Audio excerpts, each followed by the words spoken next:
이 방송은 짧게 한 작품에 대한 리뷰만 듣고 싶은 분들을 위한 요약본입니다.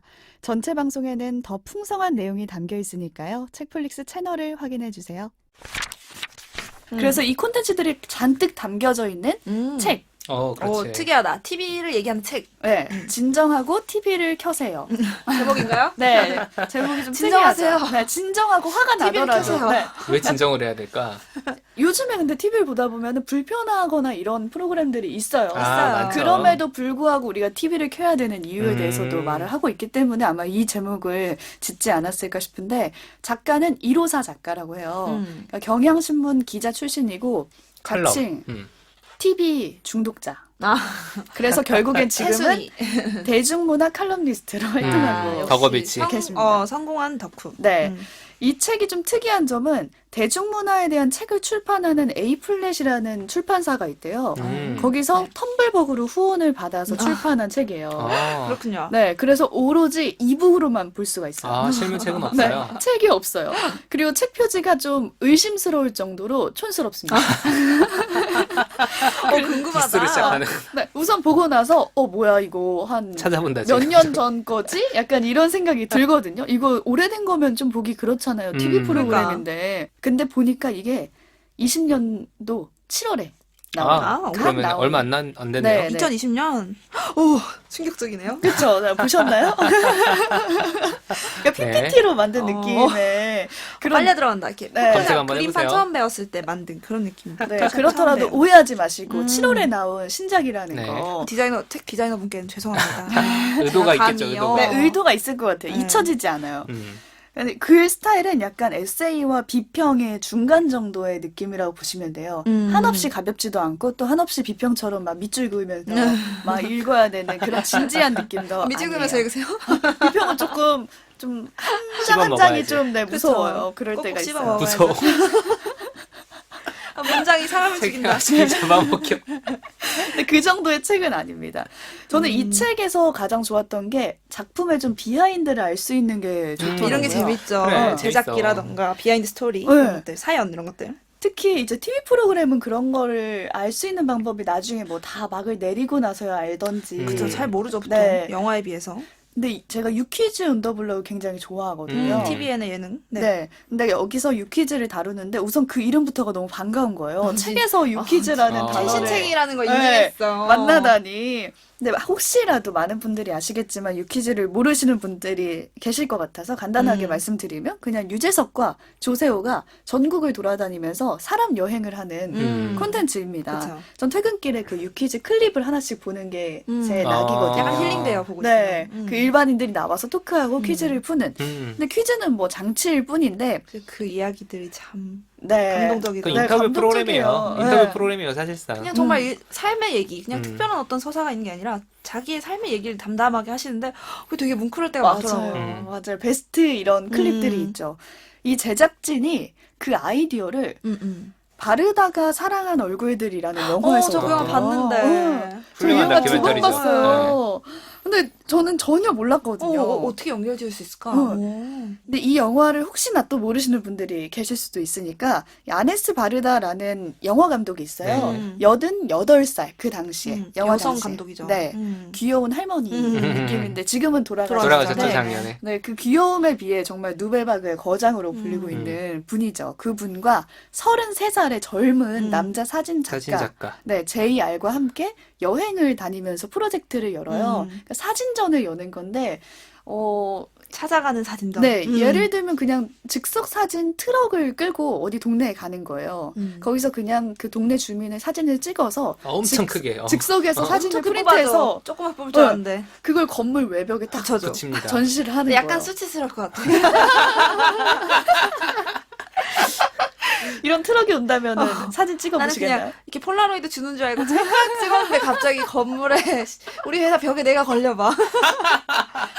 수치스러워. 당황스러워요. 갑자기? 아무튼. 아, 그렇게 전시를 하면은 이제 사람들이 거기에 대해서 막 얘기를 어. 나누잖아요. 그래서 거기에 대한 그냥 감동을 담은 다큐인데 저마다 사람 얼굴에서 이야기를 발견하는 게 이 작품의 본질이라고 생각을 해요. 근데 이로사 작가는 좀 흥미로웠던 게 이 영화에서의 바르다와 유키즈에서의 유재석을 좀 같이 비교를 해요. 오, 재밌다. 그들에게 공통점이 있다는 거예요. 그러니까 타인에게 경계심을 일으키지 않으면서 다가가서 마음의 이야기를 끌어내는 끌어내는. 그 능력을 가지고 엄청나죠, 있다. 그게. 그게 정말 아무나 흉내낼 수 없는 거죠. 모르는 타인의 이야기를 그들이 들어줌으로써 뭔가 입체감을 계속 불어넣는 그렇죠. 거예요. 그 사람한테 우리가 보면서 되게 공감할 수 있는 건데 여기서 정말 중요한 인물이 이 두 사람 말고도 갑자기 나타난 그 평범한 사람들이잖아요. 맞아요. 지나가다 갑자기 막 말 그 시키고. 사람들이 주인공이 되지. 그리고 그쵸. 이거 어디서 신 섭외한 스틸러가 것도 되죠. 아닌데 그렇게 많은 이야기를 담고 있는 거예요. 정말 개개인이. 정말 기상천외한 대답을 한다던가. 어. 진짜.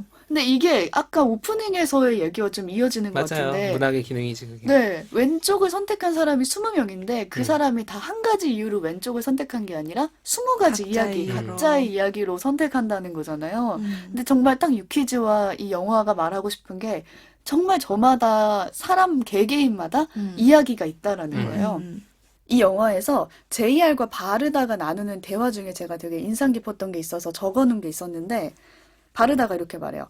우리 지난 여행에 대해서 이야기해보자. 멋진 사람들을 우연히 만나는 게 참 좋았어. 라고 말해요. JR이 지금처럼 계획 없이 여행을 계속할까요? 라고 묻습니다. 바르다가 응, 우연은 항상 최고의 조력자였거든. 라고 말해요. 근데 맞아요. JR이 기억. 우연히 계속해서 우리 둘을 도와줄까요? 라고 말하고 바르다가 그래 아마도 라고 이제 대화가 끝나거든요. 이 대화가 되게 인상적이었던 게 유키즈도 그렇고 이 영화도 그렇고 사실 대본이 있고 뭐 섭외하는 사람이 있고 이런 영화가 아니잖아요. 그냥 우연히 만나는 사람들로 이야기를 꾸려가는 거예요. 그렇죠. 근데 그걸 보면서 JR도 그렇고 이 유퀴즈 제작진도 그렇고 이 우연이 언제까지 우리를 도와줄 수 있을까라는 의문이 한 번씩 생길 것 같아요. 생기죠. 우연은 곧 변수니까. 근데 여기서 바르다의 말이 좀 정답인 것 같은 게 우연이 항상 최고의 조력자다라고 말을 하잖아요. 근데 그 이면에는 사람은 사람마다 다 이야기가 있을 거야. 사연 없는 사람들은 없을 거야 라는 그 확실한 믿음으로 이 프로그램과 영화가 계속 이어지고 있다라는 느낌이 들거든요. 네, 그러네요. 그리고 이제 그런 것도 있어요. 약간 찬물을 끼얹어 보자면 아마도 촬영을 할 때는 훨씬 많은 사람과 맞아요. 훨씬 많은 이야기를 들은 다음에 이제 픽을 하는 거죠. 예, 픽을 하는 걸 확률이 높고 기본적으로 이제 저 같은 경우에는 유재석이라는 캐릭터와 바르다라는 그런 사람들이 가지고 있는 특성이 있다고 생각을 하는 게 무한도전 사실 그 연장선에 있죠. 무한도전도 매번 특집을 막 자기들이 기획했었지만 여러 가지 우연적 요소들과 그런 것들이 있잖아요. 더 네, 매번 좋은 바뀌니까. 프로그램으로 만들어주죠, 그런 게. 근데 중심을 가져가는 무언가 중심이 있어야죠. 있다는 거야. 그래서 바르다나 그 JR 같은 경우에는 어떤 사람을 만나서 얘기를 해도 그거를 들을 만한 이야기와 스토리를 풀어낼 수 있는 사람들이기 때문에 능력이 사실 있죠. 우연히 그쵸. 어떤 우연이 네. 와도 이게 그게 어떤 되는 새로운 거죠. 것들을 빚어낼 수 그래가지고 있는. 뭐 저희 PD나 뭐 이야기를 다루는 사람들 다 마찬가지일 것 같은데 기자들도 그렇고 가서 취재해와 라고 하면은 이미 남들이 다 아는 것만 끌어오는 취재할 수 있는 상황과 어떻게든 뭔가 새로운 걸 가져온 사람이 되게 다른데 예, 그거 다룰 줄 아는 것도 되게 이야기꾼의 큰 능력인 것 같아요. 맞아요. 그래서 작가들이 하는 것도 저희가 뭐 최근에 그런 일들 좀 있지 않았습니까? 예를 들어 아워바디 소개할 때 여자가 달리기 한 영화라고 한다든가 예? 누가 이걸 원신이 해석하느냐. 축구하는 이야기라고 한다든가 했을 때 그 말인데 그게 얼마나 재밌는 서사로 펼쳐질 수 있는가는 정말 사람마다 다르니까 그쵸. 그런 생각도 좀 하게 되는 그 작품들인 것 같아요. 그러니까 우연이라고 우리가 말을 하지만 그 우연 안에는 정말 많은 조력자가 있네요. 있죠. 어. 그 우연히 우리를 찾아온다라기보다는 우연을 기다린다고 접근하면 좋을 것 같은 게 저도 무슨 기회지 기회. PD 특강에서 이 이야기를 들었는데 요새 리얼리티 관찰 프로그램이 진짜 많잖아요. 네. 그걸 어떻게 다 연출을 하는 거냐, 어디까지 개입을 하는 거냐. 그러게요. 되게 다 연기를 하는 건지 연기 같지는 않은데 그런 생각이 드신 적이 있을 텐데 그 상황을 만들어주고 정교하게 최대한 몰입할 수 있는 최대한의 정교한 상황을 주고 그 안에서 그 상황에 몰입할 수 있도록 출연자의 정서 관리를 하는 게 가장 중요한 맞아. 제작진의 음. 역할이고 그 정서를 가진 채로 그 안에 들어가서 상황 안에 들어가서 출연자들이 서로 상호작용하는 건 절대 건드리지 않는데 그래요. 건드린 순간 몰입이 깨질까 봐 깨지지. 그치. 대신 그 정서를 계속해서 갖고 갈 수 있도록 문제를 해결해 주는 거.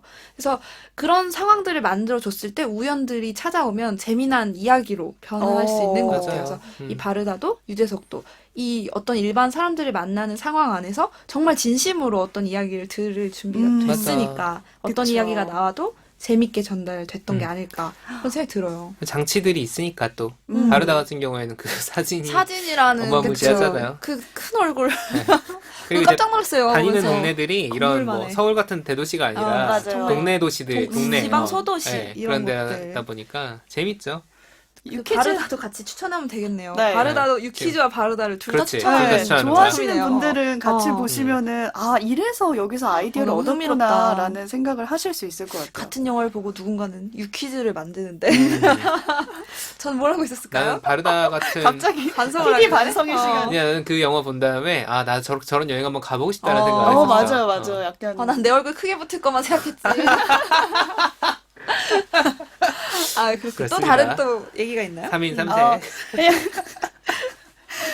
어, 유퀴즈에 대한 얘기도 제가 좋아해서 먼저 눈에 띄었지만 반대로 뭐 그동안 보면서 불편한 이야기 왜 불편했는지를 좀 설명해주는 빗병도 나의 있어서 가려운 곳을 시원하게 긁어줘. 네, 음. 재밌었어요. 이 작가가 이 책의 프롤로그에서 우리가 TV를 보는 이유에 대해서 이렇게 말을 하거든요. 혼자가 아니라 실시간으로 누군가와 연결되어 있다는 기분을 느끼기 위해서라고 말을 해요. 그걸 주는 프로그램이 좋은 프로그램이겠네. 실제로 이 책을 읽으면서 저는 이 작가와 뭔가 연결되어 있다는 느낌이 들었거든요. 같이 TV를 보는 네. 어떤 뭔가 이제 시청자로서. 나는 유퀴즈를 막 보고 있는데 이 언니도 자꾸 유퀴즈에 대해서 말을 하는 거야. 재밌다. 네, 그런 수다를 떠는 느낌으로도 나만 보시면 불편해? 막 이런 거죠. 딱 그거예요. 나 맞아 나도 그랬는데 그래, 하면서 그래. 이 책을 넘겨볼 수도 있고 때로는 이 언니가 말한 거에 대해서 나는 아닌데? 라고도 다시 한번 내 TV 습관을 생각해 볼 수도 있는 책이었어요. 요즘 코로나 때문에 TV 많이 보시게 될 텐데 그러니까요. 혼자 보는 TV가 아니라 이 이로사라는 작가와 함께 보면서 얘기 나누고 싶은 분들께 추천합니다. 네, 또 뭔가 유퀴즈 외에도 예시가 뭔가 예시가 좀 또 다- 다른 것들도 있나요? 어떤 네. 것들? 드라마도 나오고 아, 그쵸. 드라마. 예를 들어서 뭐 드라마 도깨비 얘기가 나와요. 근데 오. 김은숙 작가의 전작이 계속 같이 언급이 돼요. 맞아요, 파리의 맞아요, 연인, 맞아요. 시크릿 가든, 그 태양의 이름이라던가. 후예. 맞아. 신데렐라 스토리의 거장이죠, 거장. 근데 그게 싹 머리 안에 정리가 되면서 이 작가가 이렇게 해서 필모그래피를 쌓아왔구나라는 느낌도 들고 또 이런 것도 있어요. 인터뷰 기사가 종종 계속 언급이 돼요. 뭐 심은경의 경우에는 아역 배우 출신인데 대장금으로 데뷔를 해서 써니 수상한 그녀 이런 식으로 코미디 영화를 하다가 그쵸. 성인이 된 후에 걷기왕을 찍고 그 다음에 뭐 조작된 도시 특별시민 그 다음에 일본 영화 신문기자로 상을 탔다.